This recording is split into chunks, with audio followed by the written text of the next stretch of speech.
दिनांक 8 ऑगस्ट 2025 रोजी देवरी शहरातून गेलेल्या राष्ट्रीय महामार्ग क्रमांक 53ला लागून असलेल्या धकेश्वरी मंदिर परिसरात असलेल्या पर्वत तलावात अनोळखी व्यक्तीचा मृतदेह तरंगताना परिसरातून जाणाऱ्या नागरिकांना दिसला असता नागरिकांनी तात्काळ देवरी पोलिसांना माहिती दिली.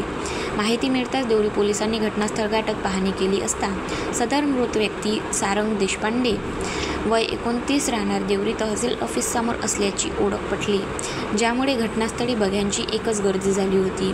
आज दिनांक 8 ऑगस्ट शुक्रवार रोजी सकाळी 10 वाजताच्या सुमारास सदर घटना निदर्शनात येताच सारंगची हत्या की आत्महत्या या चर्चेला उधाण आले आहे. सदर मृतदेह पाण्याबाहेर काढण्यात आला असून ग्रामीण रुग्णालयात देवरी येथे शवविच्छेदनाकरिता पाठवण्यात आले आहे. सारंग देशपांडे यांची हत्या की आत्महत्या शवविच्छेदनानंतर समजून येणार असून या घटनेने देशपांडे व मित्र परिवारात शोककळा पसरली आहे. गाव माझा न्यूजकरिता चंद्रपुनी बनसोड सह राधाकिशन चुटे, गोंदिया.